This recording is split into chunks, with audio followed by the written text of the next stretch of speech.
Pemirsa, Gubernur DKI Jakarta Basuki Cahayapurnama optimistis warga Pasar Ikan yang kembali ke daerah gusuran dengan mendirikan tenda tidak akan bertahan lama. Ahok juga tidak terlalu menanggapi kabar yang menyebutkan ada dukungan kelompok politik tertentu dalam kembalinya warga korban gusuran.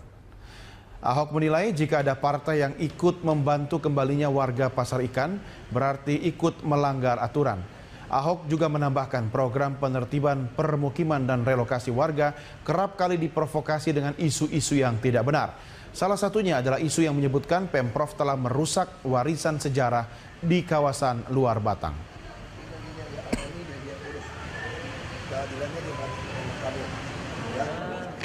Tapi kalau Anda mengatakan dekat masjid luar Batang ada kampung, itu mungkin iya. Makanya saya tawarkan kalau yang di situ kalau mau jual kami beli.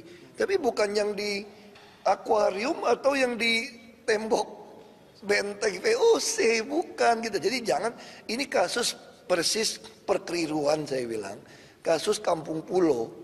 Ingat nggak dulu? Saya kan mau menertibkan Kampung Pulau Sungai Ciliwung yang orang melakukan reklamasi. Tapi lempar isunya apa, belenya apa, Ahok menghancurkan Kampung Pulo. Justru saya begitu rapikan Sungai Ciliwung, Kampung Pulau diselamat. Pemirsa, pasca revitalisasi kawasan Pasar Ikan Luar Batang, sejumlah warga kembali mendiami kawasan tersebut. Ya, sejumlah tenda berdiri tegak di atas reruntuhan dan mereka menolak menempati rusunawa serta menuntut Pemprov DKI Jakarta untuk mendirikan kembali rumah mereka. Pasca revitalisasi kawasan Pasar Ikan Luar Batang yang dilakukan oleh Pemprov DKI Jakarta, kini warga Luar Batang yang tadinya telah direlokasi ke berbagai rusunawa kembali menempati kawasan di Pasar Ikan ini. Mereka mendirikan 10 buah tenda dan tidur di atas puing-puing reruntuhan bangunan. Bisa terlihat bahwa kondisi di sini cukup terik dengan fasilitas hidup yang sangat seadanya. Warga bergantung dari pasokan air yang dikirim setiap hari dan juga makanan berupa nasi bungkus yang dikirim oleh LSM sosial yang dikirim ke kawasan ini setiap harinya. Warga memilih mendiami tempat ini karena mereka sebenarnya merupakan nelayan yang tinggal 20 tahun di kawasan Pasar Ikan, sehingga mereka menolak untuk direlokasi karena mereka menganggap akan kehilangan mata pencaharian mereka. Selain itu, warga juga menganggap mereka memiliki hak atas tempat tinggal yang telah mereka diami selama 20 tahun, sehingga mereka memilih bertahan agar Pemprov DKI Jakarta membangun kembali rumah yang telah diruntuhkan dan memberikan hak milik tanah atas tanah yang telah mereka diami 20 tahun tersebut. Bangunin rumah lagi lah. Kalau dibangunin rumah lagi kan berarti udah benar-benar hak kita. Walaupun rumah susun juga disuruh bayar. Iya, rumah susun juga bayar sih, sama aja kayak orang ngontrak, udah jauh bayar lagi. Kalau mungkin dibuat tempat sendiri mah kita mau aja kali, walaupun jauh juga kita jalani.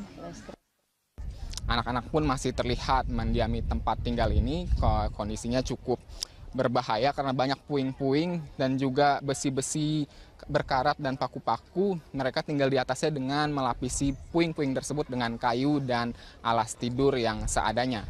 Kurang lebih ada 100 orang yang mendiami tempat ini tanpa pengairan ataupun listrik dan juga pasokan makanan yang layak. Ibnu Haikal, Tommy Pribadi, Berita 1, Jakarta. Pemirsa, Provinsi DKI Jakarta memperoleh 4 penghargaan saat acara penutupan Musyawarah Perencanaan Pembangunan Nasional atau Musrenbangnas tahun 2016 di Istana Negara. Ya, Gubernur DKI Jakarta Basuki Cahayapurnama mengaku hanya sebagai penerima penghargaan. Pemirsa, Ahok menilai DKI Jakarta mendapat penghargaan berkat rencana kerja Joko Widodo saat menjabat sebagai gubernur. 3 penghargaan pertama dari Anugerah Pangripta Nusantara 2016, DKI Jakarta meraih penghargaan terbaik pertama kategori provinsi dengan perencanaan terbaik. Terbaik pertama kategori provinsi dengan perencanaan inovatif dan terbaik pertama kategori provinsi dengan perencanaan progresif. Sementara penghargaan keempat dari Millennium Development Goals atau MDGs 2016, DKI Jakarta meraih penghargaan terbaik pertama kategori tingkat pencapaian MDGs tertinggi tahun 2015.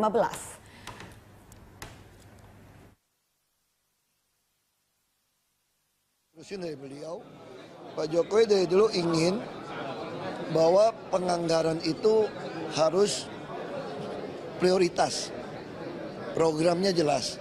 Jadi nggak ada lagi bagi rata. Yang penting targetnya apa? Seperti yang disampaikan oleh beliau. Nah itu udah beliau lakukan sewaktu jadi gubernur. Nah saya sebetulnya hanya meneruskan saja. Meneruskan ya ketiban rezeki yang terima hadiah gitu aja. Ya kan kami memang fokus kan. Misalnya kami fokus pertama penghematan anggaran untuk perumahan dulu. Kita fokus banjir, kita fokus bangun banyak rusun. Karena kan mau mindahin orang. Nah tentu habis ini kita mulai fokus taman, kita akan fokus trotoar yang bagus. Nah, untuk menyongsong Jakarta tuh maunya presiden waktu jadi gubernur ya. Kita nggak boleh kalah sama Singapura dong, ada Orchard Road yang panjang. Jadi kita pengen Sudirman Tamrin itu betul-betul trotoarnya lebar. Dan kita udah buat skala prioritas. Kita nggak mungkin prioritas nambah jalan. Jadi maunya presiden kita prioritas menambah transportasi massal berbasis rel. Lalu kita prioritas melebarkan trotoar supaya pejalan kaki nyaman dan aman. Jadi kita prioritas untuk capai itu bus dulu. Ya itu yang kita lakukan sebetulnya. Pemirsa, uji kelayakan dan kepatutan bagi bakal calon gubernur Jakarta yang akan diusung PDIP masih berlangsung hingga sore ini. Dan untuk mengetahui perkembangan terkini dari proses penjaringan yang berlangsung di kantor DPD PDIP DKI Jakarta, kita telah terhubung dengan reporter Berita 1 Riyad Nur Hidayat dan juga juru kamera Sartika Harahap. Ya Riyad, kita ketahui ada 32 orang yang sebelumnya mendaftar dalam penjaringan bakal calon gubernur dari PDIP. Lalu untuk hari ini ada berapa orang yang hadir? Ya baik Ira, adapun dari 30 orang yang mengambil formulir pendaftaran bakal calon gubernur DKI Jakarta dari jalur Partai Demokrasi Indonesia Perjuangan, hari ini yang saya lihat untuk mengisi absen kehadiran hanya sebanyak 26 kandidat yang datang untuk mengikuti fit and proper test yang dilakukan oleh PDIP pada hari ini. Dari 26 kandidat yang datang pada pagi hari ini, satu orang mengundurkan diri yaitu Hasniati, politisi asal Partai Kebangkitan Bangsa. Karena Hasniati berkeberatan dengan diwajibkannya membayar uang sebanyak 5 juta rupiah bagi setiap kandidat yang akan mengikuti fit and proper test pada sore hari ini.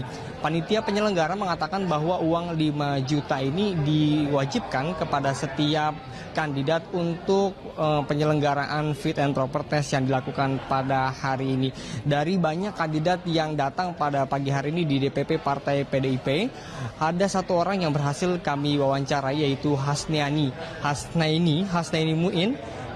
Dia mengaku banyak solusi yang ditawarkan kepada warga DKI Jakarta untuk memecah kebuntuan masalah yang ada di Jakarta, terutama dari bidang kesenjangan sosial dan juga pendidikan. Dan berikut utaraan langsung dari Hasnaini Muin selaku bakal calon PDIP.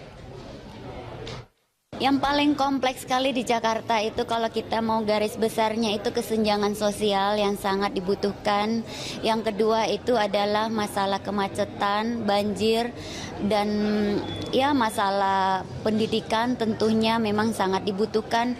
Sama tempat tinggal yang aman, yang nyaman tentu yang sangat dibutuhkan sekali oleh masyarakat. Ketika juga masyarakat ingin berobat di rumah sakit.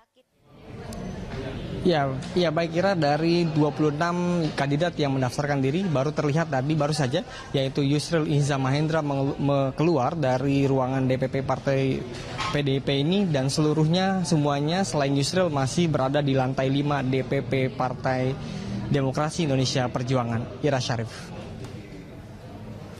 Ya Riyad, Anda katakan tadi dari 30 orang yang mengambil formulir, akhirnya 26 orang hadir dan satu orang mengundurkan diri.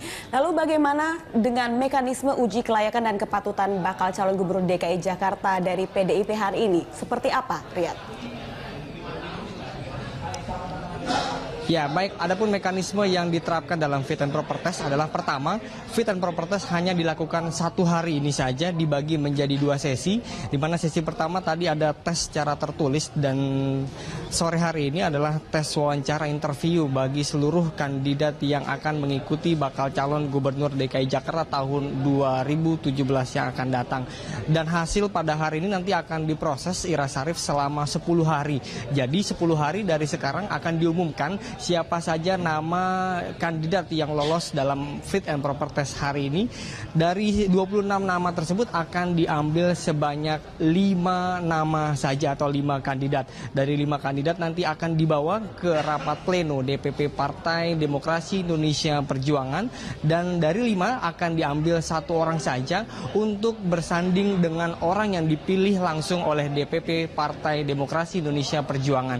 Jadi kemungkinan besar orang yang mengikuti, kandidat yang mengikuti pada sore hari ini adalah kandidat yang bakal menjadi wakil gubernur DKI Jakarta dari Partai PDIP. Ira Syarif. Ya baik, terima kasih Riyad Nur Hidayat dan juga juru kamera Sartika Harahap. Pemirsa melaporkan langsung dari kantor DPD PDIP DKI Jakarta.